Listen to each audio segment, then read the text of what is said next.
Assalamualaikum Ibu, selamat malam. Perkenalkan, saya Bidan Nurul Widya Astuti yang berjaga pada malam hari ini Ibu. Apakah ada yang bisa saya bantu? Oh begitu, Ibu ingin menentukan KB. Ibu pengen pakai KB, ini baru pertama kali berarti Ibu? Oh ya, baik Ibu. Kalau boleh tahu, pertama tujuan KB-nya untuk apa Ibu?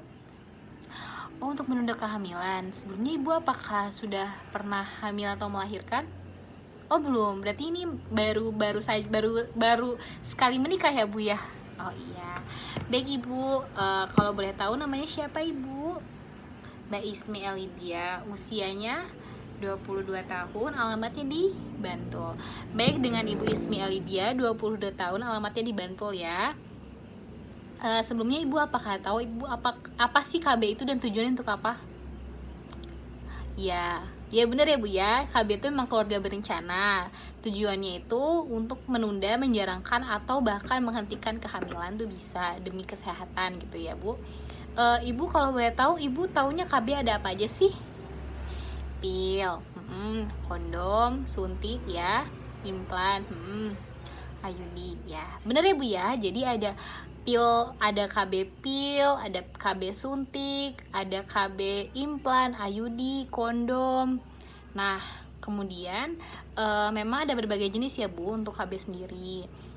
Namun ada yang kurang juga, yaitu MOW sama MOP. Kalau MOW itu nanti itu ibu bisa di vasektomi untuk perempuan ya. Jadi nanti tubektomi untuk perempuan. Jadi nanti tuba falopi ibu tuh di-cut. Jadi ibu tidak akan bisa punya anak lagi. Kemudian kalau laki-laki namanya vasektomi gitu Bu. Nah, kemudian sampai sini apakah ibu ingin gitu, kayak pengen pakai apa sih KB-nya gitu? Belum, masih bingung. Berarti ini selama hubungan pertama pakai apa Bu? Oh, kondom ya, baik. Iya, karena memang boros ya Bu ya kalau kondom ya. Baik Ibu, kalau boleh tahu gini Bu,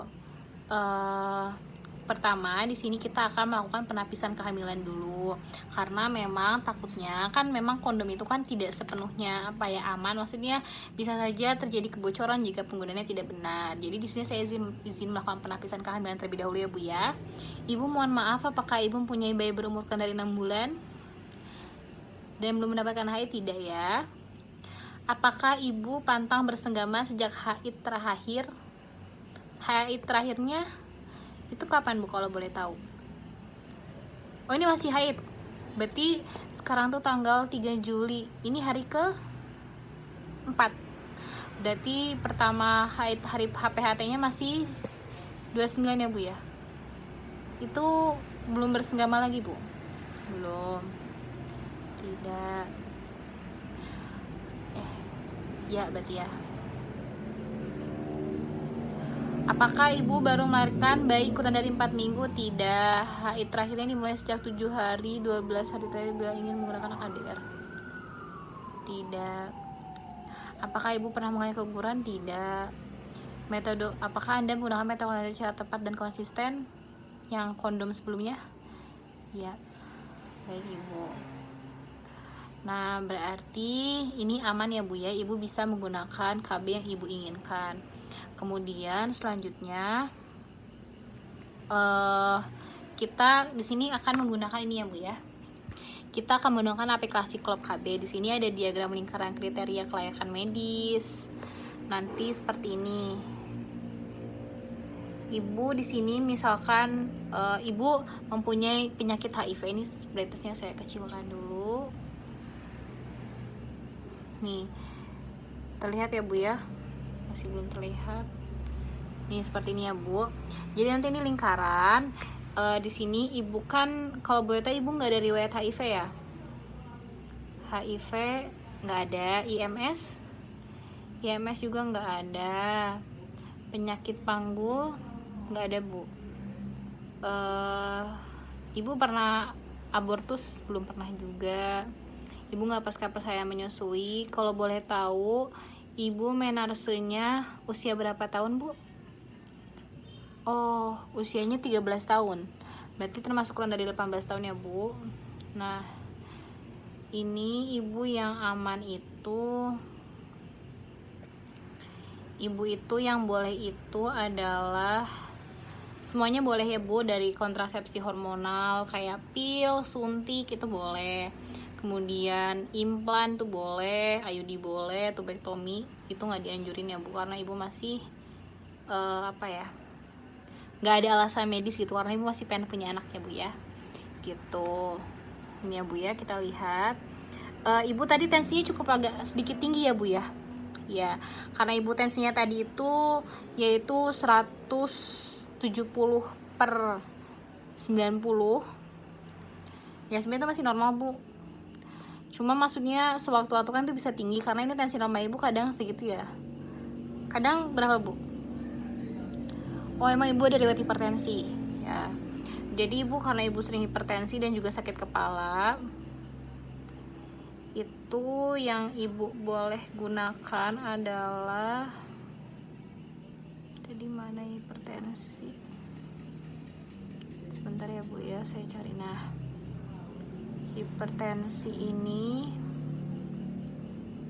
ibu tidak dianjurkan menggunakan pil yang, ibu kalau misalkan boleh pil itu artinya ibu harus minum itu setiap jam, setiap hari dan di jam yang sama. Itu kalau ibu telat itu bisa kemungkinan kebocoran, maksudnya artinya kayak kebobalan gitu. Nah terus jadi ibu yang diboleh itu kalau misalkan ibu mau pil, itu pilnya bisa yang progestin, sama suntiknya juga boleh pakai yang progestin, tapi ini nggak terlalu dianjurkan IUD atau KDR. Gimana ibu?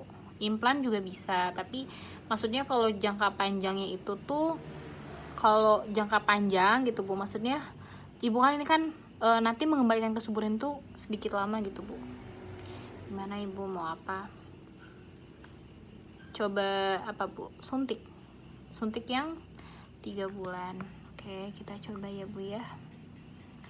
Kita coba injeksi bulanan. Jadi ibu injeksi progestin itu, ini itu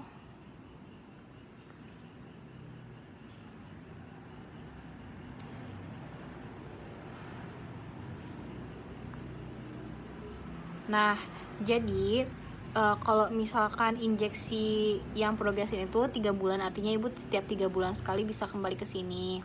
Nah untuk di sini kalau ibu menggunakan aplikasi Klop, di Klop tuh sudah dijelaskan. Jadi injeksi progestin itu tuh jadi dia hanya mengandung hormon progesteron saja dan tidak mengandung estrogen. Jadi ini tuh aman juga buat ibu menyusui. Dan ini juga aman untuk ibu hipertensi, karena kadang kalau misalkan yang KB hormonal biasanya itu tuh tidak aman untuk ibu yang mempunyai riwayat hipertensi juga. Nah kemudian gimana sih kapan bisa memulai, yaitu pada dalam 7 hari setelah dimulainya menstruasi, itu nggak apa-apa. Nah jika lebih baik itu saat menstruasi, agar apa? Agar nanti tuh kan biasanya tuh ada efek samping juga berupa bercak-bercak ya Bu. Nah itu tuh berbarengan dengan keluarnya dengan menstruasi gitu Bu. Nah kemudian kalau misalkan ibu tidak menyusui, karena ibu sekarang tidak menyusui, jika klien belum mendapatkan menstruasi, maka kalau misalkan ibu sekarang belum dapat menstruasi, itu berarti ibu harus nunggu dulu menstruasi sebelumnya untuk melakukan penapisan kehamilan, apakah ibu benar-benar hamil atau tidak. Tapi kan alhamdulillah ini ibu dalam siklus menstruasi ya masuknya. Kemudian setelah ini kan ibu kan tidak menggunakan pil sebelumnya, jadi itu aman-aman saja. Kemudian nanti dosis yang akan diinjeksikan itu 150 mg, itu nanti dimasukkan ke dalam otot, biasanya itu di bagian pantat, di bagian lengan juga bisa, cuman kan pada umumnya bisa di pantat ya Bu ya. Kemudian nanti kita akan menyuntikkan pada jarum yang 2 cc itu Ibu. Kemudian setelah itu nanti di sana kita akan suntikan, insya Allah nggak kerasa sakit juga, karena ini kan 3 bulan sekali. Kemudian emang efek sampingnya itu, yang pertama emang ibu akan, karena yang namanya juga hormonal ya, maksudnya jadi ibu akan merasakan seperti ibu hamil gitu. Mungkin nafsu makan ibu akan semakin tinggi atau ibu akan menyusui seperti itu. Nah kemudian injeksinya itu selama 3 bulan. Selanjutnya ibu bisa kembali lagi ke sini seperti itu Ibu. Apakah sampai sini yang tanyakan Ibu? Tidak. Bagaimana Bu sampai sini, apakah Ibu ingin memilih kontrasepsi yang Ibu inginkan? Jadinya apa? Mau tetap kondom atau mau coba yang lain, atau mau coba ini suntik 3 bulan yang progestin? Oh baik, jadinya Ibu alhamdulillah sudah menentukan pilihannya ya, yaitu dengan menggunakan dengan menggunakan suntik progestin ya Bu, mohon maaf 3 bulan ya. Baik Ibu, kalau begitu alhamdulillah konselingnya sudah selesai dilaksanakan. Mari kita langsung tindakan sekarang ya Bu ya. Sebelum itu kita mengucapkan alhamdulillah terlebih dahulu Ibu. Alhamdulillahirrahmanirrahim. Saya mohon izin pamit untuk menyiapkan alat dan bahan ya Bu. Terima kasih banyak Ibu atas kunjungannya. Silakan lanjut ke ruang tindakan ya Bu ya. Terima kasih Bu.